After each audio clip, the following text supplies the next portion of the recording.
नमस्कार, स्वागत व अभिनंदन करता हूं आप सभी श्रोताओं का आज के हमारे इस वीडियो विशेष में, जिसमें हम तुला राशि के बारे में पूरी की पूरी जानकारी आपको देंगे। फरवरी राशिफल कैसा रहेगा आपके लिए?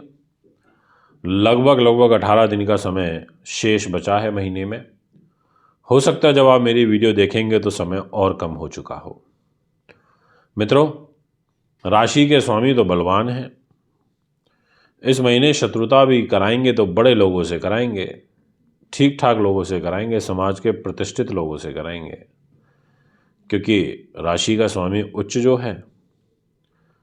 देवगुरु बृहस्पति भी बहुत ज़्यादा बलवान स्थिति में तो नहीं है। उन्होंने कहा कि भैया मैं भी कमज़ोर हूँ, और शुभ ग्रह तो छठे भाव में, अष्टम भाव में कमज़ोर हो ही जाता है। और इसके अलावा सूर्य और बुध थोड़ा सा यहाँ पर आपको सपोर्ट करेंगे। दिनांक 11 फरवरी को बुध आपके 11 नंबर में आ जाएंगे, जहाँ शनि बैठे हैं, और ठीक उसके नेक्स्ट डे 12 तारीख को सूर्य भी इधर 11 नंबर में आ जाएंगे। तो त्रिकोण में सूर्य की, बुध की और शनि की युति बनेगी, जो आपके लिए निर्णायक साबित होगी। इसके अलावा जो मंगल देव हैं वो वक्र चाल में आपके लिए 24 फरवरी तक वक्री हैं, फिर मार्गी हो जाएंगे इसी मिथुन राशि में, जहाँ 3 नंबर लिखा है।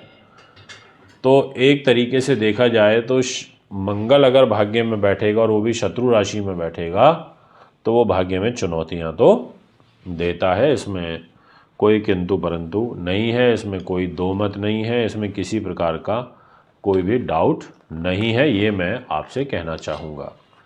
अब यहाँ पर मैं आपसे बात करना चाहता हूँ कुछ और विषय जो जानना आपके लिए आवश्यक हो जाता है। पहले है कैरियर का घर।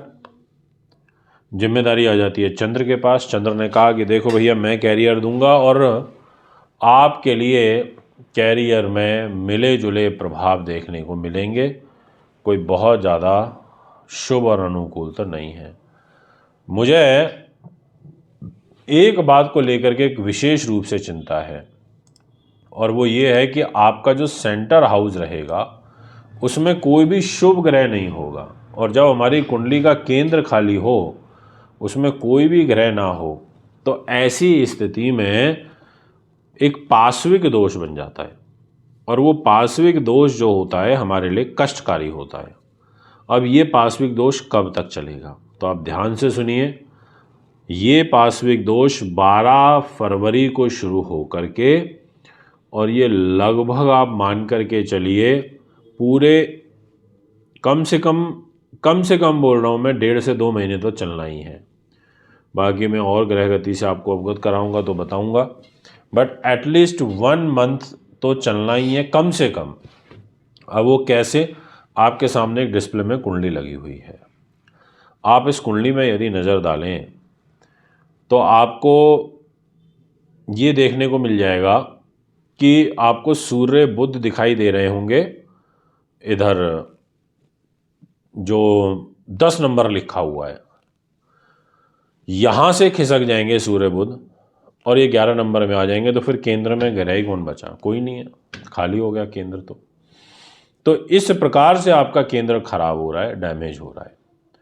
तो इसीलिए आपको दाम्पत्य जीवन का, व्यापारिक पार्टनर से रिलेशनशिप, दैनिक इनकम, आपका यात्राएं, आपके कलह कलेश, आपका कैरियर, आपका ट्रांसफ़र प्रमोशन, राज्य में आपकी प्रतिष्ठा, कार्य सिद्धि, सरकार से जुड़े हुए कार्य, आपका मान सम्मान, यश वैभव, आपके सुख साधन, प्रॉपर्टी, वाहन और ज़मीन जायदाद, राजनीति, माँ का सुख, ये कहीं ना कहीं ये सारी की सारी जो बातें हैं ये प्रभावित होंगी। इन पहलुओं पर आपको ध्यान रखना होगा।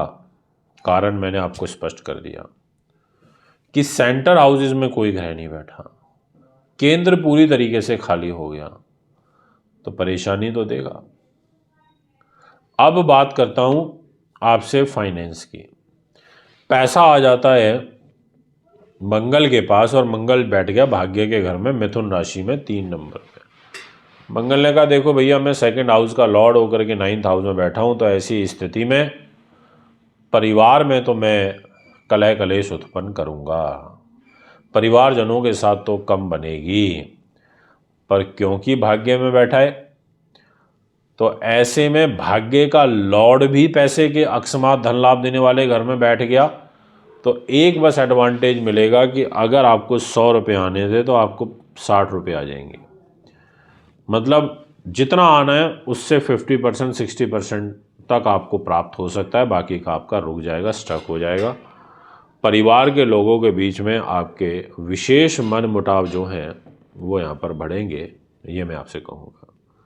मान सम्मान की यदि मैं बात करूँ तो स्त्री को पुरुष से और पुरुष को स्त्री से विशेष ध्यान रखना पड़ेगा, क्योंकि आपकी राशि का स्वामी उच्च बेशक है पर वो उच्च भी हुआ है 6ठे भाव में जहाँ 12 नंबर लिखा हुआ है, और इस घर में इसका उच्च होना इसके मायने कोई ज़्यादा खास अच्छे नहीं होते हैं, यानी कि वो कहीं ना कहीं एक आपदा और परेशानी और ऐसी उत्पन्न करता है, और शत्रु भी बड़े लेवल के कराता है, लड़ाई झगड़े भी ठीक ठाक प्रतिष्ठित लोगों से आपके होंगे। इसके अलावा मैं यहाँ पर राहु शुक्र के साथ बैठा है तो गुप्त शत्रुओं से अलर्ट रहना पड़ेगा। यदि स्वास्थ्य की बात करूँ तो आप देखिए, स्वयं ही देखिए, मेरे को ज़्यादा समझाने की ज़रूरत भी नहीं पड़ेगी। 12 नंबर लिखा है जहाँ पर वो आपकी हेल्थ का घर है, और 12 नंबर गुरु की राशि होती है। गुरु खुद आपके आयु के घर में बैठ गया 2 नंबर राशि में, यानी कि गुरु भी यहाँ पर आपको स्वास्थ्य दृष्टिकोण से नहीं सपोर्ट कर रहा। इंसुलिन डिस्टर्ब हो सकती है अगर शुगर की बीमारी है, आपके शरीर में मोटापा बढ़ सकता है, अगर थायराइड की प्रॉब्लम है तो विशेष ध्यान रखिएगा। अलर्ट होकर के सावधानी पूर्वक कार्य करना पड़ेगा, अन्यथा बड़े नुकसान की ओर आपको जाना पड़ सकता है, ये मैं आपसे कहना चाहूँगा। इसके अलावा आपके लिए जो शुक्र ग्रह है वो वाहन का, एक्सपोर्ट इंपोर्ट का और ग्लैमर इंडस्ट्री का, हॉस्पिटैलिटी लाइन का, इन सब चीज़ों का कारक होता है, तो इन सब चीज़ों का भी आपको थोड़ा बचाव रखना होगा। अगर मैं स्टॉक मार्केट से बात करूं तो स्टॉक मार्केट के दृष्टिकोण से जो ग्रह स्थिति है वो मुझे अनुकूल नहीं नज़र आ रही है, वहाँ भी आपको कष्ट, परेशानी, थोड़ी बाधा उत्पन्न हो सकती है, ये आपको ध्यान रखना होगा। कोई नई प्रॉपर्टी वगैरह इस महीने मत लीजिएगा, प्रॉपर्टी से रिलेटेड भी आपको यहाँ पर कष्ट बढ़ सकता है।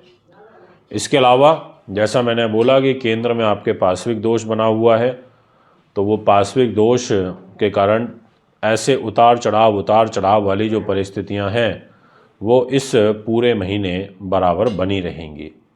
आपको मंगल की, सूर्य की, शनि की, तीनों ही ग्रहों की पूजा करनी चाहिए, तो कुछ स्थिति में सुधार हो सकता है। इस महीने अधिक खर्चे भी आपके लिए तनाव का कारण साबित हो सकते हैं, ये भी मैं आपसे कहना चाहूँगा। दोस्तों, ये है आपका ग्रह गोचर। अगर आप अपना हस्तलिखित वार्षिक राशिफल बनवाना चाहते हैं तो उसके लिए आप हमें संपर्क कर सकते हैं, इसमें हम डिटेल में सब कुछ लिख करके देते हैं। इसके अलावा यदि आप कुंडली बनवाना चाहते हैं, दिखाना चाहते हैं, पूजा पाठ, रत्न रुद्राक्ष लेना चाहते हैं तो भी संपर्क कर सकते हैं। नमस्कार।